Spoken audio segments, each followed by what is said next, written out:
ಗೆಳೆಯರೇ, ಇವತ್ತು ನಾವು ಯಾವ ರೀತಿ ನಾವು ಏಂಜಲ್ ಒನ್ ಆ್ಯಪ್ನಲ್ಲಿ ಸ್ಟಾಕ್ಸ್ಗಳನ್ನ ಮಾರಾಟ ಮಾಡೋದು ಅಂತ ಅಥವಾ ಸೇಲ್ ಮಾಡೋದು ಅನ್ನೋದನ್ನು ಸಂಪೂರ್ಣವಾಗಿ ನಾನು ಇವತ್ತು ಹೇಳ್ತೀನಿ. ಏನೇನು ಪ್ರೊಸೆಸ್ ಇರುತ್ತೆ, ಏನೇನು ನಾವು ಅಲ್ಲಿ ಒಂದು ಅಬ್ಸರ್ವ್ ಮಾಡಬೇಕು, ಯಾವ ರೀತಿ ನಾವು ಸೇಲ್ ಮಾಡಬೇಕು ಅನ್ನೋದನ್ನು ಸಂಪೂರ್ಣವಾಗಿ ನಾನು ಇವತ್ತು ಎಕ್ಸ್ಪ್ಲೇನ್ ಮಾಡ್ತೀನಿ. ಇಲ್ಲಿ ಮೊದಲು ನಾವು ನಮ್ಮ ಒಂದು ಏಂಜಲ್ ಒನ್ ಆ್ಯಪ್ನ ಓಪನ್ ಮಾಡ್ಕೊಳ್ಳೋಣ. ಏಂಜಲ್ ಒನ್ ಆ್ಯಪ್ನ ನಾವು ಇಲ್ಲಿ ಓಪನ್ ಮಾಡ್ತಾ ಇದ್ದೀವಿ. ನೋಡಿ, ಓಪನ್ ಮಾಡ್ಕೊಳ್ತಾ ಇದ್ದೀವಿ. ಓಪನ್ ಮಾಡಿದ ನಂತರದಲ್ಲಿ ಇಲ್ಲಿ ಕೆಳಗಡೆ ಪೋರ್ಟ್ಫೋಲಿಯೋ ಮೇಲೆ ಕ್ಲಿಕ್ ಮಾಡ್ಕೊಳ್ಳಿ. ಕೆಳಗಡೆ ಒಂದು ಪೋರ್ಟ್ಫೋಲಿಯೋ ಅಂತ ಆಪ್ಷನ್ ಇದೆ ನೋಡಿ, ಅಲ್ಲಿ ಕ್ಲಿಕ್ ಮಾಡ್ಕೊಳ್ಳಿ. ಪೋರ್ಟ್ಫೋಲಿಯೋ ಮೇಲೆ ಕ್ಲಿಕ್ ಮಾಡಿದ ನಂತರದಲ್ಲಿ ಇಲ್ಲಿ ನಾವು ತಗೊಂಡಂಥ ಎಲ್ಲ ಸ್ಟಾಕ್ಸ್ಗಳನ್ನ ಇದು ಇಲ್ಲಿ ತೋರಿಸುತ್ತೆ.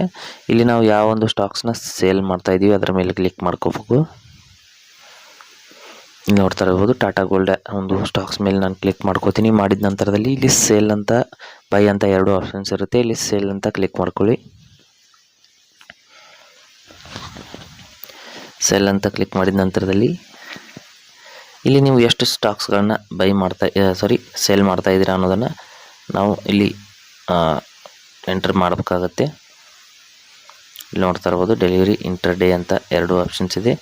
ನಂತರದಲ್ಲಿ ನೀವು ಎಷ್ಟು ಸ್ಟಾಕ್ಸ್ಗಳನ್ನ ಸೇಲ್ ಮಾಡ್ತಾ ಇದ್ದೀರಾ ಅವುಗಳನ್ನ ಎಂಟರ್ ಮಾಡಿದ ನಂತರದಲ್ಲಿ ನಂಬರ್ ಆಫ್ ಶೇರ್ಸ್ ಅಂತ ಏನಿದೆ ಅಲ್ಲಿ ಎಂಟರ್ ಮಾಡಿದ ನಂತರದಲ್ಲಿ ಪ್ಲೇಸ್ ಸೆಲ್ ಆರ್ಡರ್ಸ್ ಅಂತ ಒಂದು ಆಪ್ಷನ್ ಇರುತ್ತೆ, ಅಲ್ಲಿ ನಾವು ಕ್ಲಿಕ್ ಮಾಡ್ಕೋಬೇಕು.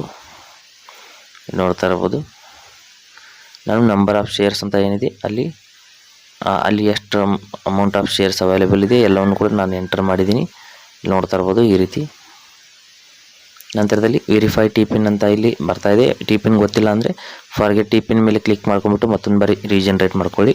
ಗೊತ್ತಿದೆ ಅಂದರೆ ಇಲ್ಲಿ ಕಂಟಿನ್ಯೂ ಟು CDSL ಅಂತ ಕ್ಲಿಕ್ ಮಾಡ್ಕೊಳ್ಳಿ. ಇಲ್ಲಿ ನಮ್ಮ ಟಿ ಪಿನ್ನನ್ನು ಹಾಕಿ ವೆರಿಫೈ ಅಂತ ಕ್ಲಿಕ್ ಮಾಡ್ಕೋಬೇಕು. ಕ್ಲಿಕ್ ಮಾಡಿದ ನಂತರದಲ್ಲಿ ನೋಡ್ತಾ ಇರ್ಬೋದು, ನಂತರದಲ್ಲಿ ನಮಗೆ OTP ರಿಸೀವ್ ಆಗುತ್ತೆ. OTP ಹಾಕಿಬಿಟ್ಟು ವೆರಿಫೈ ಮಾಡಬೇಕು.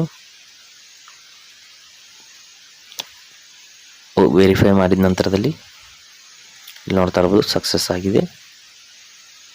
ಸಕ್ಸಸ್ ಆದ ನಂತರದಲ್ಲಿ ಇಲ್ಲಿ ನೋಡ್ತಾ ಇರ್ಬೋದು ಆಥರೈಸೇಷನ್ ಸಕ್ಸಸ್ಫುಲ್ ಅಂತ ಬಂತು. ನಾನು ಇಲ್ಲಿ ಪ್ರೈಸ್ ಏನಿದೆ ಅದೇ ಒಂದು ಮಾರ್ಕೆಟ್ ಪ್ರೈಸ್ ಮೂಲಕ ನಾನು ಸೇಲ್ ಮಾಡೋದಕ್ಕೆ ಇಷ್ಟಪಡ್ತೀನಿ. ಈ ರೀತಿ ನೋಡ್ಬೋದು ನಮ್ಮ ಒಂದು ಆರ್ಡರ್ ಶೆಡ್ಯೂಲ್ಡ್ ಆಗಿದೆ. ಅಂದರೆ ಸದ್ಯಕ್ಕೆ ಮಾರ್ಕೆಟ್ ಸ್ಟಾರ್ಟ್ ಇಲ್ಲ. ನಾನು ಈ ಒಂದು ಆರ್ಡರ್ ಪ್ಲೇಸ್ ಮಾಡ್ತಿರ್ಬೇಕಾದ್ರೆ ಮಾರ್ಕೆಟ್ ಸ್ಟಾರ್ಟ್ ಆದ ತಕ್ಷಣದಲ್ಲಿ ಈ ಆರ್ಡರ್ ಅನ್ನೋದು ಸೇಲ್ ಆಗುತ್ತೆ. ಈ ರೀತಿ ನಾವು ಏಂಜಲ್ ಒನ್ ಆ್ಯಪ್ನಲ್ಲಿ ಯಾವುದೇ ಒಂದು ಸ್ಟಾಕ್ಸ್ನ ಸೇಲ್ ಮಾಡ್ಬೋದು. ಇಲ್ಲಿ ನೋಡ್ತಾ ಇರ್ಬೋದು ಆರ್ಡರ್ ಪೆಂಡಿಂಗ್ ಅಂತ ತೋರಿಸ್ತಾ ಇದೆ, ಅಂದರೆ ಇದುವರೆಗೂ ಕೂಡ ಸಕ್ಸಸ್ ಆಗಿಲ್ಲ. ಈ ರೀತಿ ನಾವು ಆ ಒಂದು ಆರ್ಡರ್ನ ಅಲ್ಲಿ ಸೇಲ್ ಮಾಡ್ಬೋದು.